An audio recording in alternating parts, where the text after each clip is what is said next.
जननी जन्म सौख्यानां वर्धनी कुलसंपदां पदवी पूर्व पुण्यानां लिख्यते जन्म पत्रिका सूर्य सोम अंगारह बुध गुरु शुक्र शनिभ्यश्च राघवे केतवे नमः गजाननं बोध गणादिसेवितं कवित्त जम्बो पलसार पक्षितं उमासुतं शोक विनाश कारणं नमामि विघ्नेश्वर पादपङ्कजं सोमं आनंद संबोधं सोमार्क कृतशेखरं दक्षिणाभि अभिमुखं वन्दे दक्षिणामूर्तिमाश्रये உலகெங்கும் வாழக்கூடிய நெக்ஸ்ட் ஜென் நேயர்கள் அனைவருக்கும் வணக்கம்.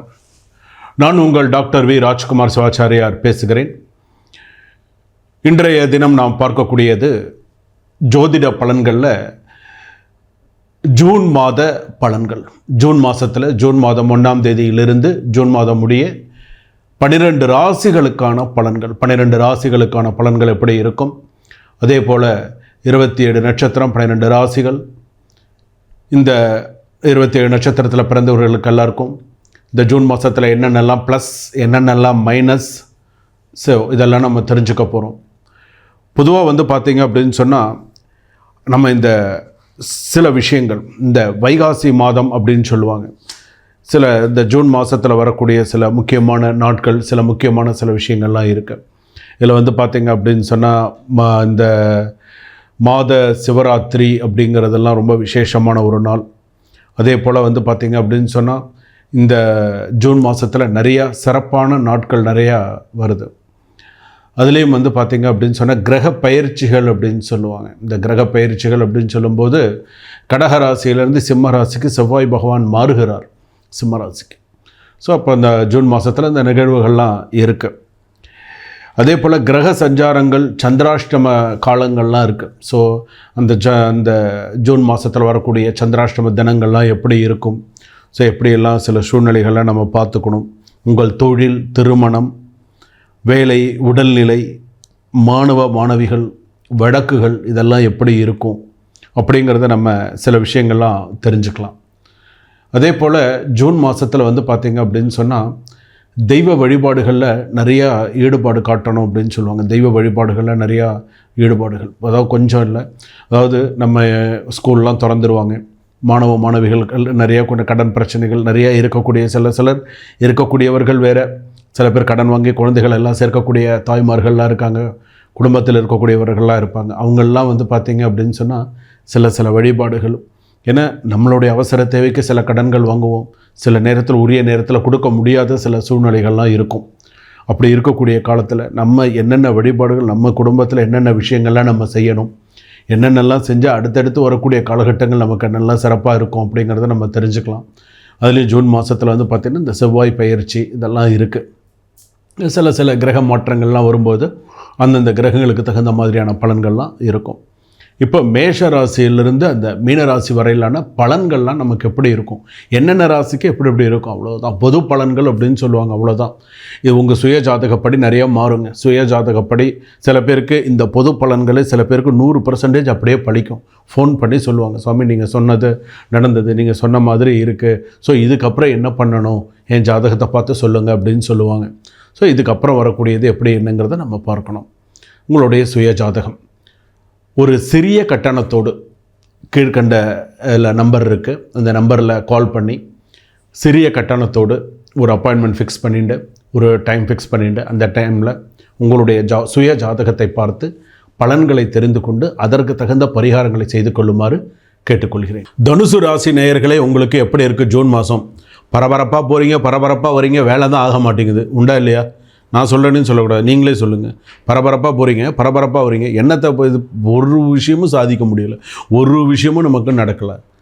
பரபரப்பு தான் அதிகமாக இருக்குது. போகணும், வரணும், செய்யணும், பண்ணணும், என்ன பண்ணுறது, ஒன்றும் செய்ய முடியலை.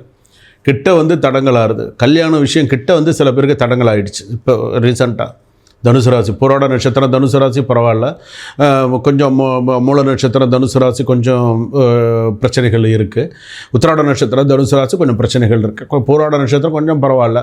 போராடம் ஏன் பரவாயில்லன்னா போராட்டம். ஏன்னா அவங்க ஆரம்பத்திலேருந்தே அவங்க நிறையா பிரச்சனைகளை எல்லாம் சந்தித்து படிப்படியாக தான் அவங்களுக்கெல்லாம் சில விஷயங்கள்லாம் நல்ல இதெல்லாம் வந்துருக்கு. ஸோ தனுசு ராசி போகிறது ஏன்னா குரு ஆதிக்கம் இல்லையா, அதனால் இனி வரக்கூடிய காலகட்டங்களில் கொஞ்சம் சிறப்பாக இருக்கும்.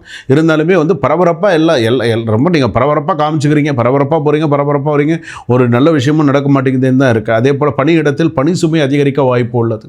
அதாவது நீங்கள் ஒரு பேங்க்கில் வேலை செய்யலாம், அல்லது நீங்கள் ஒரு பெரிய ஒரு நிறுவனத்தில் வேலை செய்யலாம். பணி சுமை இருந்து இந்த வேலையை முடிச்சு கொடுத்துட்டு தான் போகணும்னு உங்களுக்கு ஆர்டர் போடுவாங்க, ஸ்ட்ரிக்டாக ஆர்டர் போடுவாங்க, மீறியும் வர முடியாது. அந்த மாதிரியான சூழ்நிலைகள்லாம் இருக்கும். அதே போல் வந்து பார்த்திங்கன்னா குறித்த நேரத்தில் முடிக்க கூடுதல் உழைப்பு தேவை. செஞ்சு முடிச்சுட்டு தான் போகணுன்னா அந்த இடத்துல நீங்கள் உழைச்சி இருந்து கொடுத்துட்டு தான் வரணும். வேலை போயிட்டால் ஒன்றும் பண்ண முடியாது, அதனால் இருந்து செஞ்சு தான் ஆகணும், வேறு வழி இல்லை. அதே போல் வந்து பார்த்திங்கன்னா உங்களுக்கு வந்து பார்த்திங்கன்னா உங்களுடைய விஷயத்தில் பிறர் தலையிடுவதை தவிர்ப்பது நல்லது. நீங்கள் ஒரு டிசிஷன் எடுக்கிறீங்களா, நீங்கள் சில விஷயங்கள் பார்க்குறீங்களா, நீங்கள் சில விஷயங்கள் பண்ணுறீங்களா, மற்றவங்க அதில் தலையிடாமல் இருந்தால் நீங்கள் சிறப்பாக இருப்பீங்க. அதே போல் உங்களின் நேரத்தையும் ஆரோக்கியத்தையும் கவனம் தேவை. உங்களுடைய ஆரோக்கியத்தில் மிகுந்த கவனத்தை செலுத்துங்க. அதே போல் பழக்க வழக்கத்தில் கவனமாக இருங்க. வியாபாரம்லாம் நல்லா சிறப்பாக இருக்கும். அதே போல் வந்து பார்த்திங்கன்னா வேலை சார்ந்த விஷயத்தில் நீங்கள் எவ்வளவுக்கு அலட்சியம் காட்டுறீங்களோ அவ்வளவுக்கு உங்களுக்கு கெட்ட பேர் வரும். எல்லாம் எனக்கு தெரியும், நான் பார்த்துக்கிறேன் அப்படின்னு சொல்லி கொஞ்சம் அலட்சியம் காட்டிங்கன்னா உங்களுக்கு கெட்ட பேர் வரும். அதுவும் முக்கியமாக மென்பொருள் கம்ப்யூட்டர் துறையில் வேலை பார்க்கக்கூடியவர்கள், ஐடி துறையில் வேலை பார்க்கக்கூடிய ஆணாக இருந்தாலும் சரி பெண்ணாக இருந்தாலும் சரி, ஒரு அலட்சியம், ஒரு தேவையில்லை, நான் பார்த்துக்கிறேன், நான் ஏதாவது ஒரு சில அவப்பெயர்கள் வரும். ஸோ அந்த விஷயத்தில் அலட்சியம் காட்டாமல் இருக்கிறது நல்லது. தொழில் நல்ல அபிவிருத்தியாக வரும். சக ஊழியர்கள் நல்ல ஒரு நல்ல விஷயங்கள்லாம் நடக்கும். கணவன் மனைவி நல்ல ஒற்றுமையோட நிறைய நல்ல விஷயங்கள்லாம் இருக்கும். இரண்டாம் திருமணம்லாம் நல்லபடியாக இருக்கும். புத்திர பாக்கியம்லாம் நல்லா கூடி வரும். அதே போல் கொடுக்கல் வாங்கல் விஷயங்கள்லாம் கொஞ்சம் கவனமாக இருக்கிறது நல்லது. ஷேர் மார்க்கெட்டில் நிதானித்து நான் எந்த ராசிக்கு சொன்னாலுமே ஷேர் மார்க்கெட்டுன்னு வரும்போது நிதானித்து தான் பண்ண சொல்லுவேன். ஷேர் மார்க்கெட் அப்படிங்கிறது வந்து பார்த்திங்கன்னா ஒரு மிகப்பெரிய ஒரு விஷயம். அதில் வந்து பார்த்திங்கன்னா நல்ல அனுபவபூர்வமாக இருக்கிறவங்களுக்கு வந்து எப்போ என்னங்கிறது சில பேருக்கு தெரியும், சில பேர் சொல்லிக் கொடுக்க மாட்டாங்க. சில பேர் நீங்கள் இதெல்லாம் பண்ணுங்கள், நீங்கள் செஞ்சே ஆகணும், நீங்கள் செஞ்சீங்கன்னா கண்டிப்பாக இவ்வளோ போட்டால் அவ்வளோ வந்துடும் சொல்லி இருக்கிறவனை பாடாப்படுத்தி 5 லட்சம் 10 லட்சம் போட வச்சு அவனை கடங்காரனாக்கி அவனை பாவம் அடுத்த வேளை சாப்பாட்டுக்கு வழி இல்லாத அளவுக்கு பண்ணி விட்டுருவாங்க. அதனால் அந்த விஷயத்தில் கவனமாக இருங்க. எந்த தொழில் வேணாலும் எடுத்து ஷேர் மார்க்கெட்னு வரும்போது யோசித்து செய்யணும், அவசரப்படக்கூடாது, நிதானித்து செய்யணும் அப்படிங்கிற ஒரு எண்ணத்தை மனசில் கொண்டு வாங்க. ஒருத்தர் சொல்லிட்டாங்களேன்னு ஒரு விஷயத்தை செஞ்சிங்கன்னா நீ பிரச்சனையில் அவன் மாட்ட போகிறதில்ல, நீங்கள் தான் அதில் மாட்டிக்கிட்டு முழிப்பீங்க.